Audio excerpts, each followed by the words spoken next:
یاد رکھیے گا کہ انسان پر اس کے ماحول کا بہت زیادہ اثر ہوتا ہے۔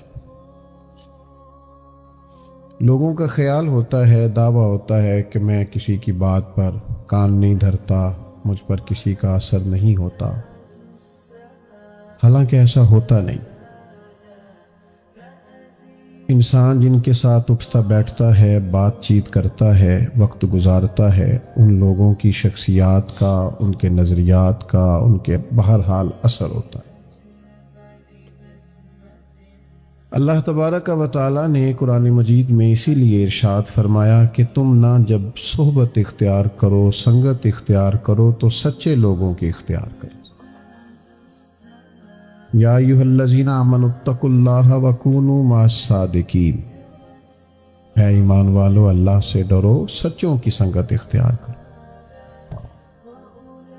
ہمارے ہاں جتنے بھی لوگ بگڑتے ہیں، نظریاتی بگاڑ کا شکار ہوتے ہیں، رافضیت، تفضیلیت، خارجیت،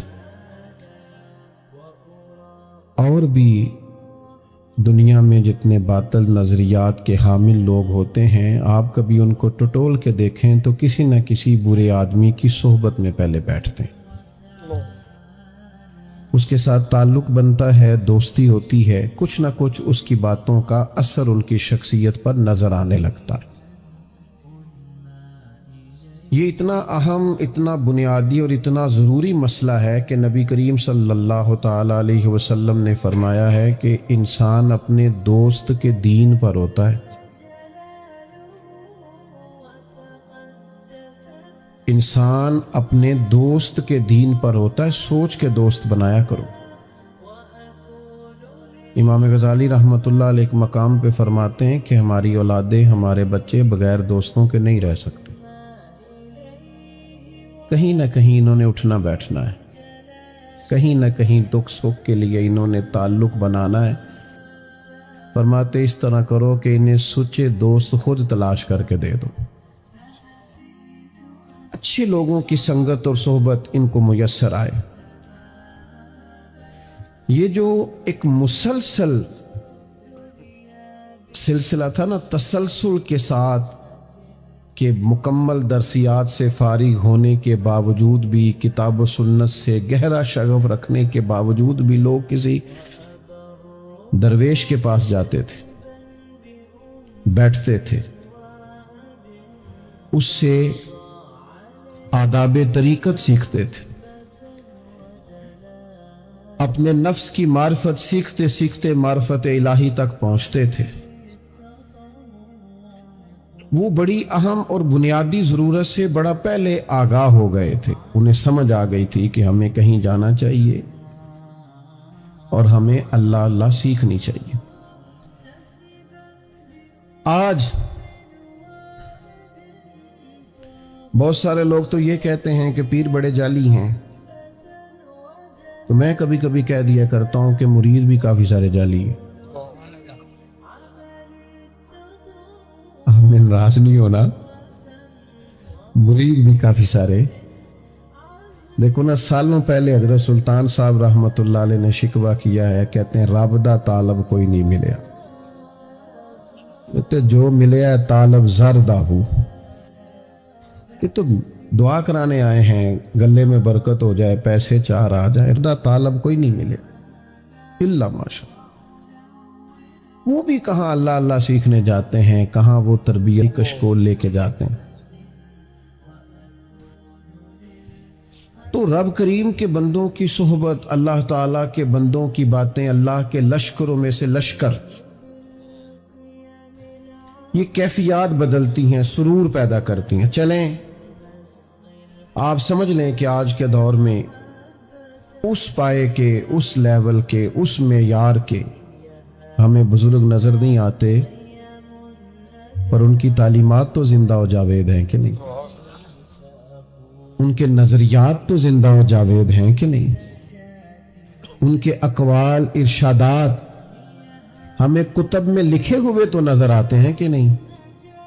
حضرت مجدد الفسانی رحمۃ اللہ علیہ کے مکتوبات شریف کو کبھی آپ پڑھیں نا، کبھی مکتوبات شریف کا مطالعہ کریں تو آپ کو ایسے لگتا ہے کہ حضرت مجدد صاحب مجھے سمجھا رہے ہیں، میرے ساتھ بات کر رہے ہیں، اور جس فکری اور عملی کمزوری کا آپ اظہار کر رہے ہیں وہ شاید میرے اندر پائی جاتی۔ آپ اسی تسلسل سے تمام صوفیاء کو پڑھتے جائیں، حضرت غوث اعظم رضی اللہ تعالیٰ عنہ کی کتب کا مطالعہ کریں، آپ کو احساس ہوگا کہ ایک ایک پیرے کے اندر، ایک ایک جملے کے اندر کتنے کتنے گہرے مفاہیم پنہا ہیں۔ اور پھر جس ہستی کا ذکر آج ہم کرنے جا رہے ہیں، اعلیٰ حضرت فاضل بریلوی،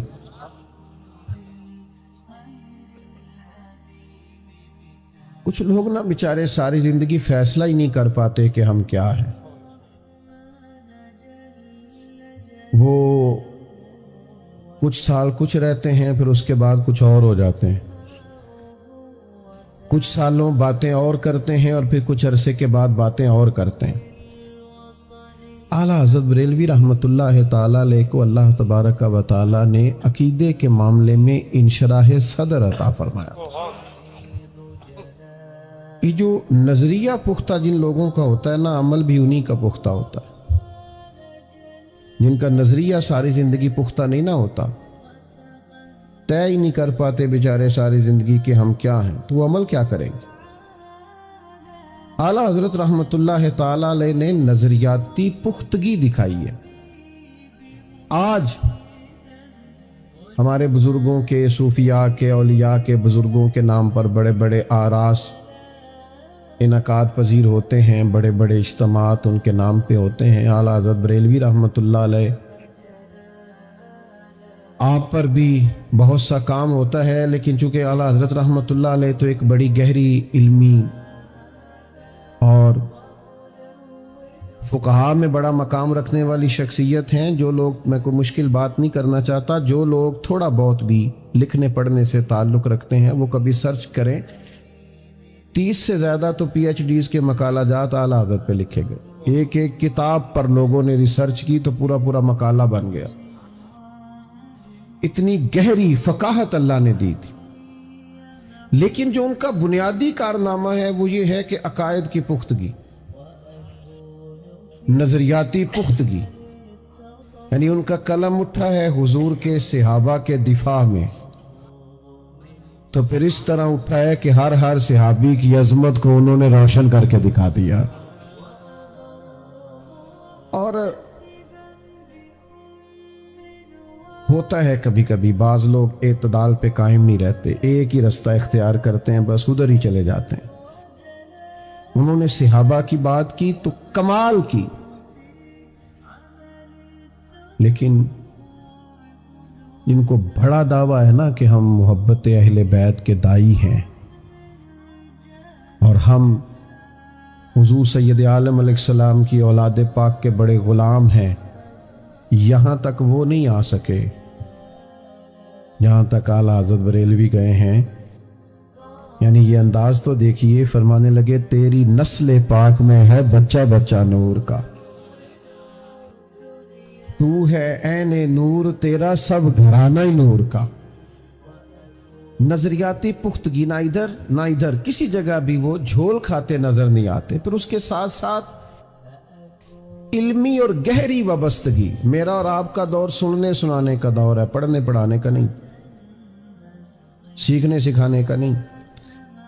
اور جس جماعت سے میرا تعلق ہے، ہماری عوام نے تو ایک ہی سبق یاد کیا ہوا ہے کہ میں تو ایڈا پڑھیا ہی نہیں۔ تو بھائی جو تیرے ساتھ بات کر رہا ہے اس نے کب صبح ایم فل کا مقالہ لکھا ہے؟ وہ بھی ایسا ہی ہے۔ اور آپ کیوں نہیں پڑھے ہوئے؟ آپ کئی کئی گھنٹوں کے بیانات سنتے ہیں، ان باتوں کو یاد کریں، ان کو سیکھیں۔ بہت بڑا ذریعہ ہے علم کا علماء کی صحبت میں بیٹھنا۔ تو یاد رکھیے گا کہ علم سے دلچسپی پیدا کرنا، سیکھنا۔ اعلیٰ حضرت رحمۃ اللہ علیہ سے کسی نے کہا کہ عالم کے لیے سند ضروری ہے؟ فرمایا نہیں، عالم کے لیے تو علم ضروری ہے، اس کے پاس تو علم ہونا چاہیے۔ اسناد تو بعض اوقات مل ہی جاتی ہیں۔ تو بھائی اعلیٰ حضرت رحمۃ اللہ تعالی علیہ بہت بڑے درجے کے عالم تھے، اور اس معیار کے عالم تھے کہ جو امدادی علوم ہوتے ہیں نا، کسی چیز کو سمجھنے کے لیے امدادی کتب ہوتی ہیں ضرورت کے لیے، آپ کبھی سرچ کریں تو میری طرح جن لوگوں نے کالجز میں وقت گزارا ہے، بڑا مشکل کام ہے ریاضی کو حل کرنا۔ میں تو کبھی کبھی اپنے ابا جی کے سامنے بیٹھتا تھا نا، تو وہ مطلب ان پڑھ ہو کے بعد ایسے سوالات پوچھتے تھے کہ وہ کیلکولیٹر دیر میں چلتا تھا، اور وہ پہلے ساری بیسیاں اور سارے سو اور سارے ہندسے نکال کے سامنے رکھ دیتے۔ لوگوں نے ضرورت کے لیے سیکھا ہوتا تھا، اس لیے کہ حساب کتاب کرنا ہوتا تھا روزمرہ کے معاملات میں۔ علی گڑھ یونیورسٹی میں ریاضی کے ایک بڑے زبردست پروفیسر تھے۔ آپ جو لوگ، ظاہر ہے کہ جو لوگ اداروں سے وابستہ ہیں وہ اچھی طرح سمجھتے ہوں گے کہ جس علم سے بھی لوگ وابستہ ہوتے ہیں وہ بیچارے اس میں کئی دفعہ الجھ جاتے ہیں۔ ہمارے مدارس کی زبان میں بھی کہتے ہیں کہ جو استاد رات کو اسباق تیار نہ کرے وہ صبح پڑھا نہیں سکتا، اور اگر پھر وہ میری طرح کا ہو ہی نہ پڑھانے والا تو پھر تو وہ کہندا ہے تسی ساری رات موبائل چلاندے رہو، میں تانوں کی پڑھانا ہے۔ پھر تو ویسے ہی وہ اجازت لے کے رخصت ہو جاتا ہے، الا ماشاءاللہ۔ تو کچھ امدادی چیزیں بھی سیکھنی پڑتی ہیں۔ تو وہ بڑے زبردست ٹیچر تھے ریاضی کے اور بڑی گہرائی رکھتے تھے۔ بعض لوگ نا اپنے مشن سے بڑے وابستہ ہوتے ہیں، بات کی سمجھ نہ آئے تو سینئر سے رابطہ کرتے ہیں، کتابیں دیکھتے ہیں، غور کرتے ہیں، جان نہیں چھڑاتے، اترتے ہیں گہرائی میں۔ تو بڑے زبردست ان کا ذوق تھا ریاضی کے حوالے سے۔ تو ایک مسئلہ حل نہیں ہو رہا تھا تو پوری علی گڑھ یونیورسٹی میں شور ہو گیا کہ سر کا ریاضی کا مسئلہ نہیں حل ہو رہا۔ آپ کے کلیگ تھے یونیورسٹی میں پروفیسر صاحب کے، جو اعلیٰ حضرت بریلوی کے شاگرد بھی تھے اور خلیفہ بھی تھے، سید سلیمان اشرف بہاری۔ انہوں نے پروفیسر صاحب سے کہا کہ ایک دفعہ میرے ساتھ بریلی شریف بھی چلیں، اعلیٰ حضرت سے پوچھ لیتے ہیں، شاید مسئلہ حل ہو جائے۔ تو مولوی کو لوگ پڑھا لکھا ماننے کو تیار نہیں ہوتے، یہ بڑی مصیبت ہے۔ کہتے ہیں مولانا آپ کی تعلیم کتنی؟ کہتے ہیں میں نے درس نظامی پڑھا۔ کہتے ہیں وہ تو ٹھیک ہے، تعلیم کی نہیں۔ آپ کے خیال میں تعلیم وہی ہے جس نے 3 سیپلیوں میں میٹرک پاس کی ہے اور ایک جگہ سٹار بھی لگا ہوا ہے بیچارے کا، وہی تعلیم ہے؟ وہ کہہ رہا میں، ہمارے ایک استاد صاحب تھے، انہوں نے کہا یہ عالم درس نظامی پڑھے ہوئے ہیں، ان کو آپ جمعہ پڑھانے کے لیے رکھ لیں۔ کہنے لگے ان کو بھیجیں، ہم ان کا ٹیسٹ لیں گے۔ تو کہنے لگے یہ درس نظامی کا فاضل ہے، ٹیسٹ تو کچھ شیخ الحدیث ہی لے سکتا ہے نا، لیں گے۔ تو یہ سطحی سوچیں بعض اوقات بعض لوگوں کی ہو جاتی۔ وہ پروفیسر صاحب باؤشاہ آدمی کہنے لگے میں مولانا کے پاس ریاضی کا مسئلہ پوچھنے جاؤں، یہ کیسے ہو سکتا ہے؟ لیکن اب چونکہ وہ دوست ہیں تو بعض لوگ منہ پہ کچھ کہہ نہیں سکتے، زیادہ جرأت مند نہیں ہوتے۔ کہنے لگے میں نے دل رکھا، میں نے کہا کسی وقت چلیں گے۔ انہوں نے مجبور کیا تو ایک دن چلا ہی گیا۔ سادے سے موٹے بان کی چارپائی پہ کتاب و سنت کا اتنا بڑا عالم ایک تکیہ لگائے بیٹھا ہے۔ ہم گئے تو مسکراہٹ نے استقبال کیا، خوبصورت چائے کی پیالی بھی آئی۔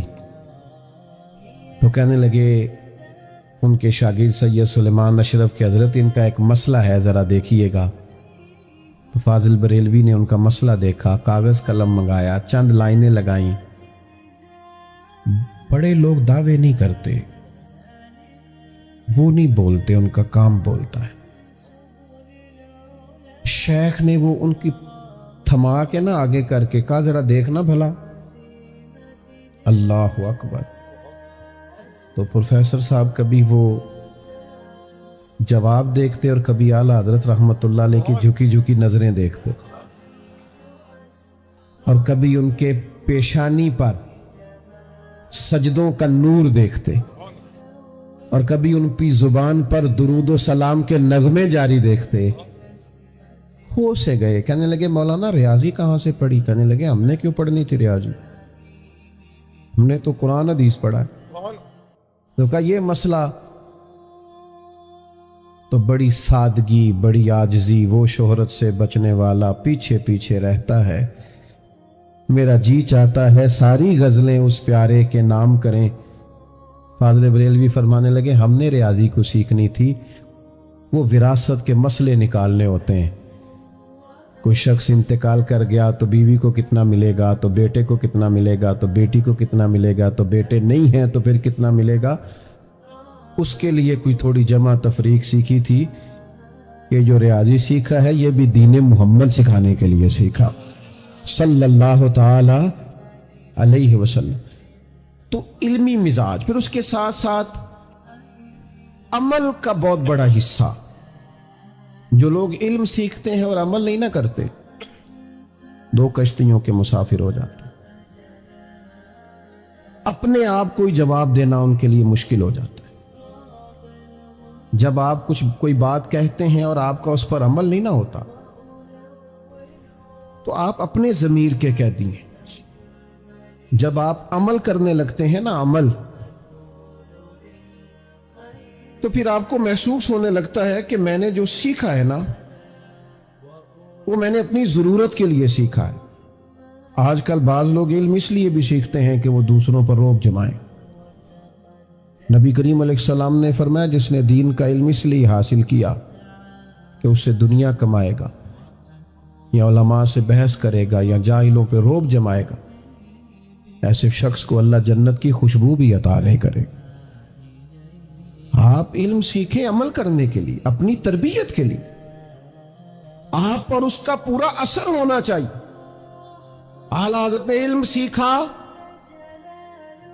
تو عمل اتنا شاندار تھا کہ لوگ ان کے علم سے بھی فیض پاتے تھے اور ان کے عمل سے بھی فیض پاتے تھے۔ کردار کی جو خوشبو ہوتی ہے وہ سالوں تک رہتی ہے۔ آپ کی تقریروں سے وقتی طور پر لوگ استفادہ کر سکتے ہیں، لیکن جب وہ آپ کے قریب ہوتے ہیں پھر وہ سب کچھ جو آپ نے کہا ہے وہ عملی صورت میں دیکھنا چاہتے ہیں۔ تو بعض اوقات اس کا نتیجہ خوفناک نکلتا ہے کہ لوگوں کو عمل میں وہ چیز نظر نہیں آتی جو تقریر میں ہوتی، تو پھر وہ جب بدگمان ہوتے ہیں تو پھر خوفناک حد تک پیچھے ہٹتے ہیں۔ اعلیٰ حضرت رحمت اللہ علیہ کی زندگی میں جو عمل تھا،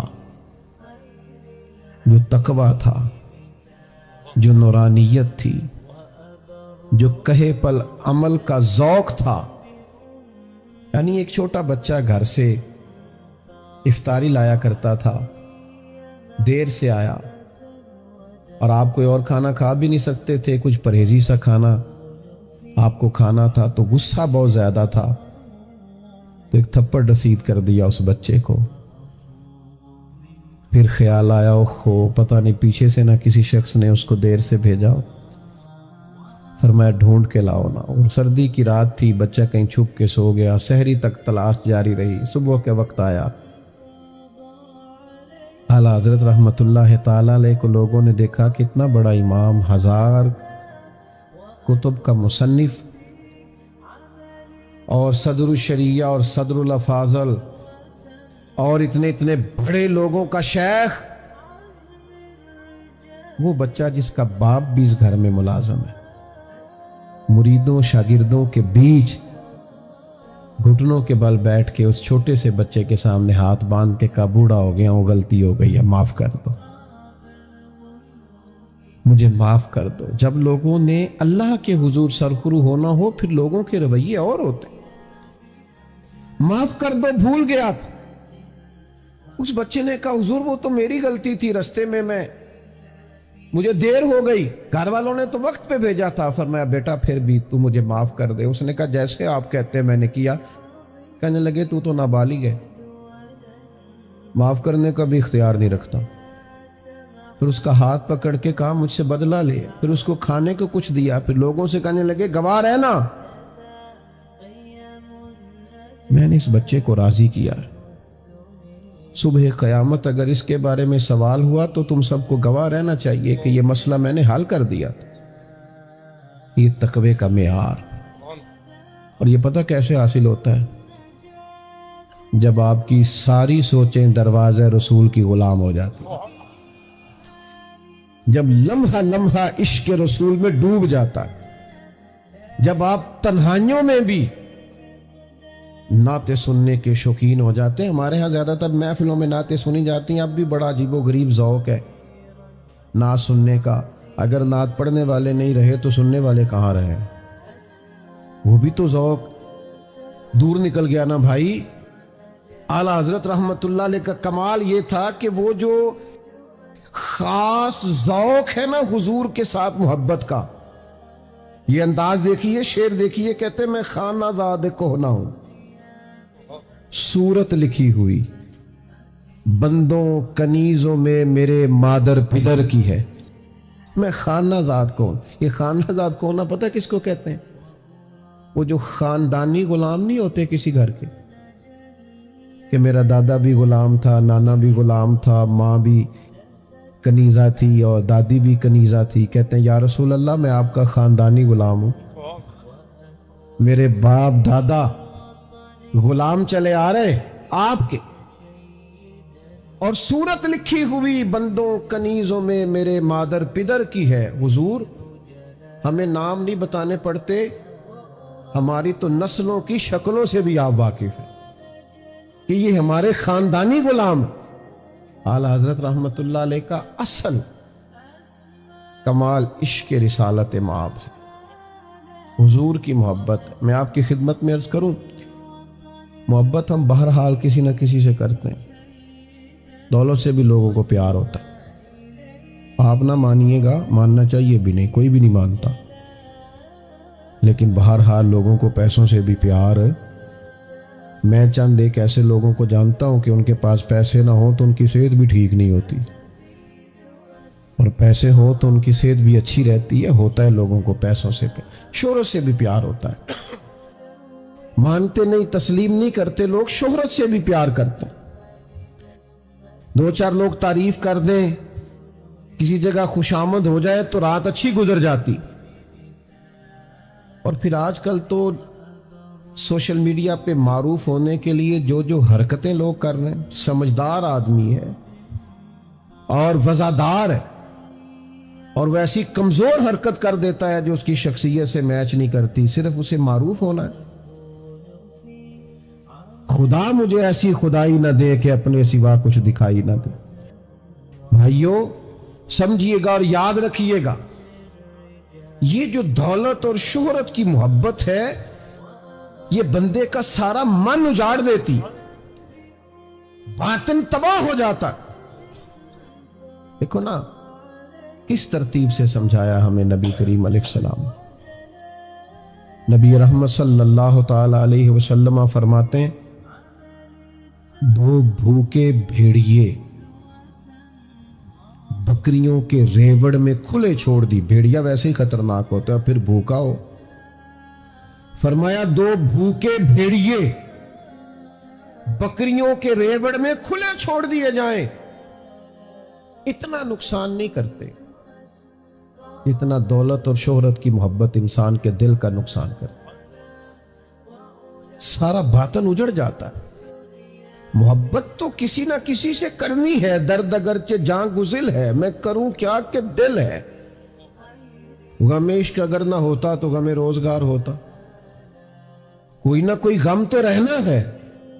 اعلیٰ حضرت بریلوی فرماتے ہیں، حال یہ ہے کہ جان ہے عشق مصطفیٰ، روز فضو کرے خدا، جس کو ہو درد کا مزہ وہ نازے دوا اٹھائے کیوں، اور پھر کے گلی گلی تباہ ہم ٹھوکریں سب کی کھائے کیوں، اور دل کو جو عقل دے خدا تو تیری گلی سے جائے کیوں.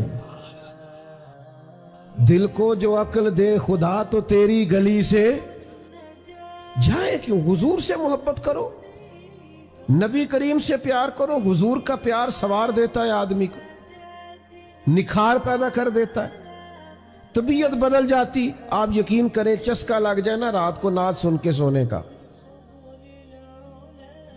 مجھ سے ایک دوست نے کہا کہ جناب یہ آپ لوگ کہہ دیتے ہیں کہ امام جلال الدین سیوطی رحمت اللہ علیہ کو 70-72 بار حضور کی زیارت ہوئی، وہ کیسے؟ میں نے کہا بھائی یہ کوئی مشکل مسئلہ نہیں ہے، ایک تو یہ ہے کہ اس کا روحانی جواب ہے کہ ان کا قلب اتنا صاف تھا اور روح اتنی پاکیزہ تھی کہ انہیں زیارت ہوئی، لیکن ایک اس کا سادہ سا جواب بھی ہے۔ جو سارا دن سائیکل چلائے خواب میں بھی رات کو سائیکل ہی چلاتا ہے نا، جو سارا دن سفر کرے تو خواب میں بھی رات کو، صحیح کہہ رہا ہوں میں، بلا مثال و بلا تشبیہ، صرف سمجھانے کے لیے عرض کرتا ہوں، جو سارا دن مدینے والے کی حدیث پڑھے اور پڑھائے، جو سارا دن سیرت پاک کی بات کرے، الخصائص الکبریٰ میں جس طرح انہوں نے حضور کا حلیہ مبارک لکھا ہے، کس ذوق اور کس محبت سے سرکار کی بات کی ہے، تو جو سارا دن یہ کرے نا وہ رات کو مدینے والے کے جلوے بھی دیکھا کرتا ہے۔ یہ سمجھ لیں کہ محبت رسول کا عملی پیکر جب تک ہم نہیں بنتے، یہ دل کہیں نہ کہیں لگا رہے گا، کہیں نہ کہیں جڑا رہے گا۔ میں کچھ ایسے لوگوں کو جانتا ہوں جن کے پاس ہر خبر ہی مل جاتی ہے، چونکہ بیچارے سوشل میڈیا سے سر اٹھاتے ہی نہیں، ہمیں بڑی دیر کے بعد پتہ چلتا ہے بعض چیزوں کا، لیکن کچھ نوجوان ایسے ہیں جو جڑے رہتے ہیں، ہر خبر سب سے پہلے ان کے پاس ہوتی۔ تو میں ان کو کبھی کبھی مشورہ دیتا ہوں، میں کہتا ہوں اس وقت کو نا چلو آدھا کر لو، باقی وقت درود و سلام میں گزارا کرو، باقی ٹائم یہ ذوق پیدا کرو کہ مصطفیٰ جان رحمت پہ لاکھوں سلام، شمع بزم ہدایت پہ لاکھوں سلام۔ یہ ذوق آپ محبت رسول کا پیدا کرے، آپ کو سرور حاصل ہوگا، آپ کی زندگی میں کیف آئے گا۔ اور یہ اچھی طرح سمجھ لینا، میرے بچوں کو بڑی اچھی طرح پتا ہے کہ ہمارا والد پیسوں کے پیچھے بھاگتا ہے یا شہرت کے پیچھے بھاگتا ہے یا کبھی کبھی اکیلے میں حضور کی یاد میں بھی روتا ہے۔ دیکھو نا، پتہ چل جاتا ہے۔ میرے دوستوں کو اچھی طرح پتا ہے جو میرے ساتھ ہوتے ہیں کہ کس معیار کا آدمی۔ کچھ باتیں ایسی جو آپ کے کردار سے بھی پھوٹتی، عمل سے بھی پھوٹتی، کچھ ضیائیں ایسی ہوتی ہیں جو آپ کو بتانا نہیں پڑتا، وہ ویسے روشنی بانٹتی رہتی ہیں۔ ہمارے بزرگوں نے ہمیں عشق رسول کا درس دیا ہے۔ ہمارا سب سے بڑا اثاثہ حضور کی محبت ہے، اور نبی کریم صلی اللہ تعالی علیہ وسلم کی محبت انسان کو سنوار دیتی، نکھار دیتی، تبدیلی لے آتی۔ یہ ایک عجیب سا نشہ ہے جو انسان کو بہت ساری آزمائشوں سے ویسے ہی بچا۔ حضرت عثمان غنی رضی اللہ تعالیٰ عنہ وضو کیا ایک جگہ، اٹھ کے مسکرانے لگے۔ اب میں یہاں بلا وجہ ہنسنے لگوں تو آپ کہیں گے مولانا سمجھدار آدمی ہو، خیر ہے کیوں ہنس رہے ہو؟ بعد میں کوئی خاص آدمی پوچھ لے آپ اس وقت ہنس رہے تھے، کیا ہوا تھا؟ حضرت عثمان غنی رضی اللہ تعالیٰ عنہ اتنے زیرک اور سمجھدار اور صاحب الرائے آدمی، بہترین تاجر، معاملہ فہم، زبردست مشورہ دینے والے، لاکھوں مربع میل پہ حکومت کرنے والے، شرم و حیا کے پیکر، اتنا بڑے قد کاٹ کا آدمی وضو کیا، مسکرا رہے ہیں۔ لوگوں نے کہا جناب خیر ہے، کیوں مسکرا رہے ہیں؟ فرمانے لگے پتہ نہیں۔ اب یہ جب پتہ نہیں پہ اور پریشانی ہوئی، حضرت پتہ نہیں کیا مطلب؟ فرمانے لگے مجھے نہیں پتا کیوں مسکرا رہا ہوں۔ ایک دفعہ حضور کے ساتھ یہاں آیا تھا،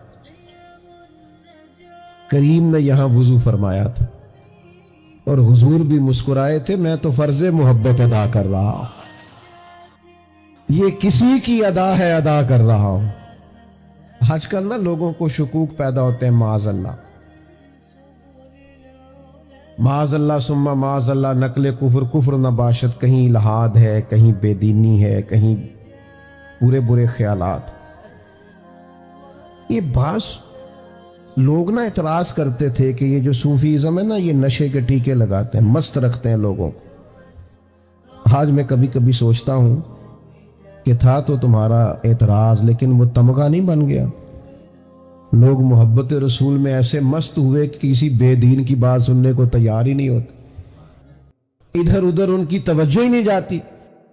تو یہ اثاثہ ہے ہمارے بزرگوں کا،